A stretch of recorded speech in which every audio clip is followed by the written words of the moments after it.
प्रियंक जी, मैं आपके पास आऊंगी। ऑपोजिशन इस एक्ट को गैर कानूनी बोल रहा है और अनकॉन्स्टिट्यूशनल बोल रहा है, और अभी तक काफ़ी पिटिशंस, लगभग 7 से अधिक पिटिशंस फाइल हो चुकी हैं सुप्रीम कोर्ट में। और जो सबसे वोकल वॉइसेस हैं जो इस वक्त देश की, AIMIM जो चीफ हैं और ओवैसी, उनका कहना है कि ये हमें हमारे अधिकारों से दूर कर देगा और हमारे जो वक्फ प्रॉपर्टीज़ पे जो हमारा गवर्नेंस है उसको हिला के रख देगा। तो इसका समाधान ये गलत हुआ है हम मुसलमानों के साथ, और ये सरकार की कोई षड्यंत्र सरकार का है इसके पीछे। देखिए, मिस्टर ओवैसी जो कह रहे हैं वो जाती रूप से एकदम ठीक है। जो वक्फ की प्रॉपर्टीज उन्होंने प्राइवेट प्रॉपर्टी की तरह कब्जा रखी है, अब वो उनके हाथ से निकल जाएगा तो जो यतीमों का, विधवाओं का, गरीबों का, मजलूमों का हक है अब उनके कब्जे से जा रहा है। तो ये उनकी प्राइवेट प्रॉपर्टीज की तरह जो वक्फ की प्रॉपर्टीज को वो इस्तेमाल कर रहे हैं उसकी लड़ाई है। देश के मुसलमानों में आज के समय एक बात बहुत क्लियर है, वक्फ की जमीनों पे एक पर्टिकुलर मुस्लिम तबके का कब्जा था, जिसको मैं आपको डिफाइन कर सकता हूं ऐसे।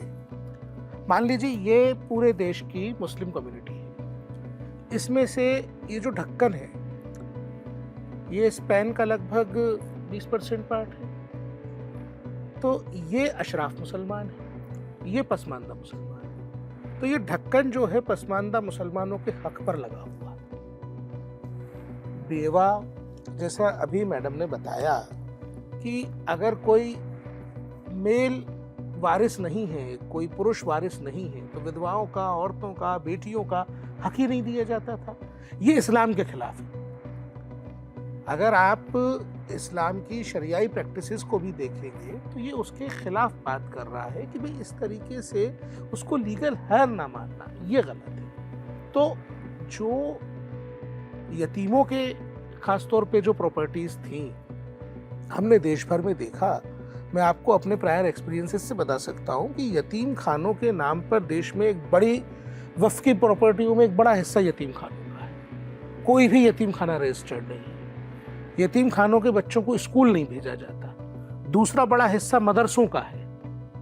मैंने ऐसे मदरसे, ऐसे यतीम खाने वक्फ की प्रॉपर्टीज के विजिट किए हैं जिनमें साल का जो है लगभग 150 करोड़, 100 करोड़, 50 करोड़ इनकम हो रही है। 1500 करोड़ की प्रॉपर्टी है जहां यतीम खाना चल रहा है, और उस प्रॉपर्टी की इनकम साल की 15-20 करोड़ है, और एक भी बच्चे को स्कूल नहीं भेजा जाता। तो ये जो मजलूमों का हक मारा जा रहा था, उनका हक उनको दिलवाने के लिए एक बड़ी लड़ाई थी जो सरकार ने देश के गरीब मुसलमानों की तरफ से लड़ी है। और ये पसमानदा मुसलमानों की, गरीब मुसलमानों का हक सुनिश्चित हो, इसलिए तो इस एक्ट का नाम उम्मीद रखा है। और इस उम्मीद से देश भर के जो यतीम हैं, जो विधवाएं हैं, जो गरीब हैं, जो बेघर हैं, एक्चुअली जो किसी ने प्रॉपर्टी दान की है वो इनके लिए की है, उनको अपना हक मिलने की उम्मीद जागी है। जैसे अमेंडमेंट के बारे में प्रदीप जी ने बताया कि उसमें एडमिनिस्ट्रेटर्स, प्रोफेशनल्स, वो लोग जो उन वक्फ प्रॉपर्टीज का मैक्सिमम यूटिलाइजेशन लार्जर बेनिफिट्स के लिए कर सकते हैं। आपको ये देखना पड़ेगा कि वक्फ प्रॉपर्टीज के नाम पे भी हो क्या रहा है। वक्फ प्रॉपर्टीज के नाम पे दुकानें बना दी गई हैं और उनका किराया खाया जा रहा है, जो लार्जली हो रहा है, और दुकानें किराए पे दे दी जाती हैं अपने भाई बंधुओं को, रिश्तेदारों को। एक्चुअली उस प्रॉपर्टी को कब्जा कर लिया जाता है। अब अगर मान लीजिए एक प्लॉट है, उस प्लॉट पे एक अच्छी प्लानिंग के साथ मैक्सिमम उसमें से क्या इनकम जनरेट की जा सकती है, जो ट्रांसपेरेंसी के साथ कम्युनिटी के लार्जर बेनिफिट में यूज़ की जा सकती है, इसके लिए आपको प्रोफेशनल्स की ज़रूरत पड़ेगी। अब मौलाना आज़ाद से लेकर के 4 शिक्षा मंत्री ऐसे हुए जिन्होंने मुसलमानों को पढ़ने नहीं दिया। तो हमको वक्फ की प्रॉपर्टीज़ का इस्तेमाल ऐसा करना है कि प्रोफेशनल इंस्टीट्यूट्स बने, मुसलमानों के बच्चे जो हैं वक्फ के पैसे से पढ़ सके, वक्फ के पैसे से तरक्की कर सके। जो दूसरी बात जो यहाँ पे बड़ी देर से हो रही है प्रैक्टिस की, देखिए इस्लाम प्रैक्टिसिंग मुसलमान होना, इस्लाम को मानना, ऐसा नहीं है कि आज मैंने कह दिया मुसलमान तो मुसलमान हो गए। इस्लाम की प्रैक्टिस में नमाज पढ़ना सीखना भी एक प्रैक्टिस का तरीका है, उसमें समय लगता है। इसलिए जो 5 साल का टाइम है, आप किसी धर्म की प्रैक्टिस करना शुरू करके उसके अनुरूप ढल तो जाइए। ऐसे कलमा पढ़ा के किसी को मुसलमान बना लिया, मरते आदमी को, और उसकी ज़मीन कब्जा ली, ये प्रैक्टिस बंद होना बहुत ज़रूरी है। और सिब्बल साहब की जो बात मैंने पहले कही, वो पढ़े लिखे समझदार हैं, वो कभी भी हो सकते हैं, तो ये लेकिन मुसलमानों को भड़काए ना ये बात। अच्छा, मैं प्रियंक जी से एक और चीज़ पूछना चाहूँगी, क्योंकि ये फॉर्मर चेयरमैन भी हैं एनसीपीसीआर के, तो इनके साथ मैंने काफ़ी शोज़ पहले भी किए थे, तो जिसमें मैंने मदरसों के ऊपर इनकी राय और टिप्पणी ली थी। तो मैं आपसे समझना चाहूँगी, क्योंकि अभी आपने बोला कि पढ़ाने के लिए और बेटर एजुकेशन के लिए, तो आप ये जो मदरसे का इकोसिस्टम है, ये जो एक्ट के आने के बाद से, क्योंकि बहुत करीबी से आपने ये चीज़ें देखी हुई हैं, तो किस तरीके से चेंज होता हुआ ये इकोसिस्टम चेंज होगा और कितना वक्त लगेगा चेंज होने में? ये देवबंदियों के कट्टरपंथ की कमर तोड़ देगा। मैं आपको ये बात आज बता देता हूँ। क्या है, पूरी देवबंदी पॉलिटिक्स, मैं उसको रिलीजियस एक्टिविज्म नहीं मानता, वो पॉलिटिक्स है। वो विशुद्ध रूप से सत्ता को हासिल करने का एक टूल है, देश का इस्लामीकरण करने के लिए। एग्जैक्टली। तो उनकी जो कमाई का मुख्य जरिया है वो वक्फ की हुई प्रॉपर्टियों का किराया खाना। अब ये बताइए, ये इकोसिस्टम कैसे काम करता है? कोई आदमी मर गया जिसका कोई लड़का नहीं था, अब वही मौलवी आके तो बता रहा है कि इसकी प्रॉपर्टी वक्फ कर दो, जो एलुमनाई है देवबंदी है, और किसको कर दो? वही देवबंदी जो वक्फ बोर्ड चला रहे हैं। मतलब मैं ही ये तय कर रहा हूं कि इसकी जमीन मैं ही छीन लूं। अलग अलग मुंह है, अलग अलग हाथ है, लेकिन सारा का सारा जा तो एक ही जगह रहा है। तो जो अरबों रुपए की कमाई हो रही थी देहरादून में, एक प्रॉपर्टी ये देवबंदियों ने जो है जो मिलिट्री इंस्टीट्यूट्स हैं उनके बगल में ले ली और उसको वक्फ बता दिया और टुकड़ों टुकड़ों में बेच के वहाँ पे लोग बसा दिए। ऐसे हजार एग्जाम्पल हैं। मध्य प्रदेश के एक छोटी सी जगह पे एक सरकारी स्कूल था, हायर सेकेंडरी स्कूल था, उस स्कूल में जो है मज़ार बना दी। स्कूल के अंदर मज़ार बना के कह दिया कि भाई ये तो वक्फ की है, और शुक्रवार के दिन छुट्टी करने लगे पूरे स्कूल की कि भाई वक्फ की प्रॉपर्टी पे स्कूल है तो शुक्रवार की छुट्टी होगी।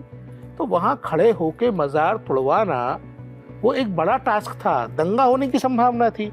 तो पहले किसी भी ज़मीन पे कब्जा करने के लिए हरी चादर डाल दो और फिर लोगों को भड़का के दंगे का माहौल बनाओ, ये मॉडस ऑपरेंडाई है। मैं तो मानता हूँ अगर इन्वेस्टिगेशन होता है तो इसमें रोहिंग्या और ये जो इलीगल बांग्लादेशी है इनको बसाने का काम भी कहीं ना कहीं ये लोग कर रहे हो। अरे मैं आपको बताऊं, मैं मेघालय से आया हूं, मैं आज जो है मेघालय से लौट के आया हूं। इन्वेस्टिगेशन अगर होता है तो एक भयंकर आतताई सिपह सलार था मुगलों का, मीर जुमला। अब ये मीर जुमला की इतनी बड़ी मज़ार बनी हुई है मेघालय में, बांग्लादेश बॉर्डर के समीप में, वक्फ की प्रॉपर्टी। अरे जिसने लाखों लोगों को, भारतीयों को मार काट के खत्म किया, उसके आप पुर्स भरवा रहे हो। तो वक्फ का जो पूरा का पूरा मॉडस ऑपरेंडाई है वो मुसलमानों से, गरीब मुसलमानों से चंदे के नाम पे पैसे इकट्ठे करना, गरीब मुसलमानों की प्रॉपर्टी छीनना और अमीर मुसलमान उनका उपयोग कर सके, इसका रास्ता बनाना, ये एकदम तानाशाही का मॉडल था। और अगर सही मायनों में बात की जाए तो अगर जर्मनी में वक्फ बोर्ड होता तो कार्ल मार्क्स का पूरा संघर्ष वक्फ के खिलाफ होता। जो उदय जी ने बात कही, मेरे होम टाउन में, मेरे होम स्टेट में 2 एग्जाम्पल मैं आपको दूंगा। पहला एक दरगाह, एक रायसेन डिस्ट्रिक्ट में दरगाह है। अब कंट्रोल वक्फ बोर्ड के कारण आ गया देवबंदी सुन्नियों पे। उस दरगाह में तवर्रुक चढ़ाया जाता है, प्रसाद चढ़ाते हैं, चिरोची का, उसका हिंदू खा लेता है और जो दरगाह में मानते हैं वो खा लेते हैं। अब वक्फ बोर्ड का जो सुन्नी देवबंदी है वो नहीं खाता, तो जो उसमें आस्था ही नहीं रख रहा, उसको मिलना चाहिए। दूसरी बात, एक और छोटा सा एग्जाम्पल है। मेरे होम टाउन में एक मुस्लिम की बहुत बड़ी प्रॉपर्टी थी, जमींदार, वहाँ पे एक देवी जी का पुराना मंदिर था। ये बात मैं कई साल पुरानी मैं बता रहा हूँ, 60-70 साल पहले।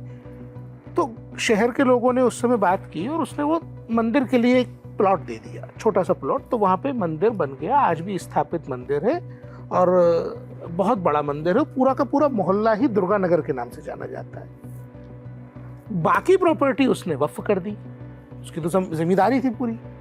भाई साहब, एक इस्लामिक इदारा, एक इस्लामिक बिल्डिंग उस पूरे इलाके में नहीं है। सारे प्लॉट बेच बेच के खा गए, सब खत्म कर दिया। केवल जो एक हिंदू मंदिर के लिए उसने जगह दी थी, वहाँ हिंदू मंदिर है जो उस पर्पस को पूरा कर रहा है। बाकी सारी प्रॉपर्टी तो वक्फ बोर्ड ने बेच के खा ली, खत्म कर दी।